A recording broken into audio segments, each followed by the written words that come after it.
نے یہ بات یاد رکھنی ہے کہ بارگاہ مصطفیٰ میں صرف مل وفا کا ہے، نہ بڑی پگڑی کا ہے، نہ بڑے خاندان کا ہے، نہ بڑی برادری کا ہے، نہ بڑی رشتہ داری کا ہے۔ بارگاہ مصطفیٰ میں وفاداری کا مل ہے کہ وہاں پر غلام وفادار جو اس کا مل کیا پڑتا ہے۔ آپ نے کہا 40 سال ہو گئے میں نے حدیث پڑھائی، میں نے حج بھی کی ہے، میں نے عمرے بھی کی ہے، رات کو گریہ ازاری بھی کی ہے، نماز تہجد کے بعد دعا بھی مانگی ہے کہ یا رسول اللہ کبھی خواب میں اپنا مکھڑا دکھا دیں۔ مالک ہیں حضور نے کرم نوازی نہ فرمائی۔ آج میں جب مصلی امامت پہ کھڑا ہوا میں نے دیکھا میت ترخانوں کی بیٹی کی ہے، عمر 17 سال ہے۔ جب میں پیچھے مڑ کر دیکھتا ہوں جس نبی کی زیارت کے لیے میں دعائیں مانگتا رہا، آج وہ مدینہ کا سلطان غازی علم الدین کے جنازے میں تشریف لے آیا ہے۔ حضور خود جنازے میں تشریف لے آئے، فرما میں نے حضور کا رخ زیبا دیکھا ہے، اس وجہ سے میں بے ہوش ہوا۔ ایمان سے بتاؤ کہ نہ حافظ قرآن ہے اور غازی علم الدین نے تو قرآن بھی دیکھ کر نہیں پڑھا ہوا تھا، دیکھ کر بھی قرآن نہیں پڑھا ہوا تھا۔ اور جب پیر سید جماعت علی شاہ صاحب اور پیر سیدنا میر علی شاہ صاحب ملنے گئے نا، تو یہ بوڑھے سید تھے، انہوں نے کہا ہم آپ کو سورہ یوسف سناتے ہیں۔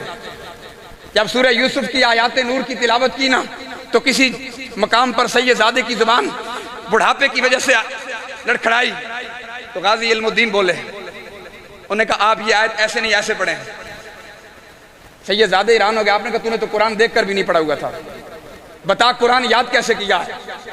ہماری زبان میں لغزش آئی اور تو نے غلطی بتائی، یاد کیسے کیا؟ آپ نے فرمایا چھوڑیے اس بات کو۔ انہوں نے کہا بتائیں تو صحیح وجہ کیا ہے، قرآن کہاں پڑھا ہے؟ تو غازی علم الدین نے رخ کیا مصطفیٰ کے مدینے کی طرف، آنکھوں میں اشکوں کی برسات تھی۔ غازی علم الدین رو کے کہنے لگا حضرت آپ نے قرآن پڑھا ہے استاد کے پاس پھٹے پہ بیٹھ کر، میں نے جس نبی کی عزت پر پہرا دیا ہے زارا کے بابا نے مجھے سلاخوں کے پیچھے آ کے قرآن پڑھا دیا ہے۔ رسول اللہ لبیک لبیک لبیک یا رسول اللہ لبیک لبیک لبیک یا رسول اللہ لبیک لبیک لبیک۔ فرما میں نے جس نبی کی عزت پر پہرا دیا ہے، لوگ قرآن پڑھتے ہیں مسجد میں جا کر، لوگ قرآن پڑھتے ہیں مدرسے میں جا کر، لوگ قرآن پڑھتے ہیں استاد کے پاس جا کر، میں نے جب آقا کی عزت پر پہرا دیا ہے تو نگاہ مصطفیٰ مجھ پر ایسے پڑی ہے کہ مدینے کے تاجدار نے کرم کیا ہے اور جیل کی سلاخوں کے پیچھے آ کے مجھے قرآن پڑھا دیا ہے۔ یہ انعام ملتا ہے بارگاہ مصطفیٰ سے، ملتا ہے کیا کیا ایک بار مدینے میں جا کے دیکھ، ملتا ہے کیا کیا ایک بار مدینے میں جا کے دیکھ، کرتے ہیں مالا مال ذرا دامن پھیلا کے دیکھ۔ اور بابا جی فرما کرتے تھے آتا ہے فقیروں پہ انہیں کچھ پیاری ایسا، خود بھیک دیں اور خود کہیں میرے منگتے کا بھلا ہو، اور جب وہ بھیک دینے کو سرے کو یہ گدایاں آئے تو لب پہ دعا تھی میرے منگتے کا بھلا ہو۔ لب بند ہیں، آنکھیں باں ہیں، پھیلی ہیں جھولیاں، کتنے مزے کی بھیک تیرے پاک در کی۔ اور کون دیتا ہے؟ کسی کی کیا اوقات ہے کسی کو کوئی دے سکتا ہے؟ کوئی سمجھے میں دیتا ہوں، کوئی بھی کسی کو کوئی نہیں دے سکتا۔ میرا امام کہتا ہے کون دیتا ہے؟ دینے کو منہ چاہیے، دینے والا ہے سچا۔ یہ بارگاہ مصطفیٰ میں قیمت پڑتی ہے غلام کی۔ اور پیر جماعت علی شاہ صاحب جب جنازے کے بعد بیٹھتے تھے نا فرماتے تھے کبھی بھی کوئی تمنا نہیں پیدا ہوئی۔ میں نے بڑے بڑے لوگوں کے جنازے پڑھائے ہیں، میں نے بڑے بڑے شیوخ الحدیث کے جنازے بھی پڑھائے ہیں، لیکن پیر جماعت علی شاہ صاحب کو جب بھی خیال آتا نا غازی علم الدین کا آپ رو پڑھتے، مرید پوچھتے وجہ کیا ہے؟ فرمایا میں نے بڑے بڑے لوگوں کے جنازے پڑھائے، بڑے بڑے لوگوں کے جنازوں میں شریک ہوا، کسی کا جنازہ دیکھ کر طلب نہیں پیدا ہوئی، کسی کا جنازہ دیکھ کر تڑپ نہیں پیدا ہوئی۔ فرمایا کیا ہوا؟ فرمایا جب علم الدین کا جنازہ پڑھایا تو بارگاہ مصطفیٰ میں علم الدین کی قبولیت کو دیکھ کر اور بارگاہ مصطفیٰ میں اس غلام کے ملک کو دیکھ کر میری تمنا یہ بن گئی کاش اس چارپائی پر علم الدین نہ ہوتا، جماعت علی شاہ کی میت پڑی ہوتی۔ فرمایا اس دن میرا یہ ذہن بنا کہ کاش اس چارپائی پر ترخانوں کے بیٹے کا جنازہ نہ ہوتا، جماعت علی شاہ کا جنازہ ہوتا۔ اور پیر جماعت علی شاہ نے جب جنازے کے لیے آپ کو لایا گیا نا تو آپ کی میت پڑی ہے۔ یہ ہے وفا کی قیمت۔ لوگ چہرے سے کپڑا ہٹا رہے ہیں۔ پیر جماعت علی شاہ صاحب نے غازی علم الدین ترخانوں کا بیٹا دیکھ کر قرآن نہیں پڑھا ہوگا، ان کے پاؤں پر بوسہ دیا۔ لوگوں نے پوچھا کہ آپ سید زادے ہیں، آپ کی رگوں میں خون رسول گردش کرتا ہے، آپ ترخانوں کے بیٹے کے پاؤں کیوں چوم رہے ہیں، ان کے قدموں کا بوسہ کیوں دے رہے ہیں؟ تو آپ نے فرمایا وجہ یہ ہے کہ ہم باتیں کرتے رہے اور غازی علم الدین نے میرے نانے کی عزت پر پہرا دیا ہے۔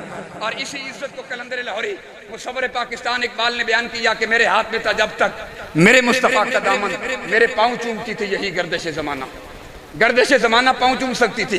آپ بتائیں کہ کسی کے جنازے میں حضور آتے ہیں۔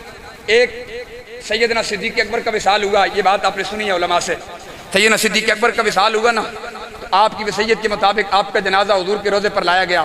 صحابہ نے باہر کھڑے ہو کے سلام پڑھا، اجازت مانگی، مولا کائنات قبر میں اترے، اور جب مولا کائنات علی المرتضیٰ صدیق اکبر کی قبر سے باہر آئے نا تو جناب مولا کائنات کے جسم پر کب کبھی تاری ہے، آپ کی آنکھوں میں آنسو ہیں۔ صحابہ نے پوچھا کہ علی کام کیوں رہے ہیں، آنکھوں میں آنسو کیوں ہیں، پریشان کیوں ہیں؟ فرما میں نے قبر میں عجیب منظر دیکھا ہے۔ فرما کیا عجیب منظر دیکھا؟ فرما آج صدیق کی وفا کا مول پڑا ہے۔ وہ جو غار کی طرف حضور گئے تھے اور صدیق اکبر نے حضور کی خاطر سانپ ڈسوا لیا تھا نا، فرما آج اس وفا کا مول دیکھا۔ فرما کیا؟ فرما جب قبر صدیق کی مٹی میں برابر کر رہا تھا تو امام الانبیاء کا مبارک ہاتھ ظاہر ہوا اور میرے آقا نے فرمایا علی تم واپس چلے جاؤ، جب غار کی طرف گئے تھے میرے یار نے غار کی صفائی کی تھی، آج میرا وفادار میرے پاس آ رہا ہے، میں اپنے ہاتھوں سے مزار کی صفائی کروں گا۔ یہ ہے بارگاہ مصطفیٰ میں ملک۔ صدیق اکبر کے دفن میں مصطفیٰ شریک ہوئی ہے اور صدیوں کے بعد غازی علم الدین کے جنازے میں شریک ہوئی ہے۔ آج ہمیں موت سے ڈر لگتا ہے، اس کی وجہ یہ کہ تیاری کچھ نہیں ہے، موت کی فکر کوئی نہیں۔ عہد کا میدان ہے نا، اور اگر ہمیں موت کی فکر ہو اور موت سے محبت ہو، حضور نے فرمایا تھا نا کہ ایک وقت آئے گا میری امت پر کہ کافر میری امت کو خاص و خاشاک کی طرف آ کر لے جائیں گے۔ صحابہ نے پوچھا یا رسول اللہ آپ کی امت اس وقت تعداد میں کم ہوگی؟ حضور نے فرمایا تعداد میں تو زیادہ ہوگی۔ یا رسول اللہ آپ کی امت کی مغلوبیت کا سبب کیا ہوگا؟ کہ کافر غالب آئے گا، اور میرے آقا نے فرمایا ایسے کافر غالب آئیں گے کہ جیسے کھانا رکھا جائے اور کھانے پر لوگ دوڑتے ہیں۔ حضور نے مثال دی۔ صحابہ نے پوچھا تعداد میں کم ہوں گے؟ فرمایا نہیں، میری امت کو وان کی بیماری لگ جائے گی۔ یا رسول اللہ وان کیا ہوتا ہے؟ میرے آقا نے فرمایا حب الدنیا و کراہیت الموت، میری امت دنیا سے محبت کرے گی۔ جب دنیا کی محبت ہو پھر بھائی کا حق دبایا جاتا ہے، جب دنیا کی محبت ہو پھر بہنوں کے حق پر ڈاکہ ڈالا جاتا ہے، جب دنیا کی محبت ہو پھر رشتہ داروں کو حق وراثت سے محروم کیا جاتا ہے، جب دنیا کی محبت ہو تو پھر لوگوں پر ظلم کیا جاتا ہے، جب دنیا کی محبت ہو تو پھر ایک کے حق پر بھی ڈاکہ دوسرے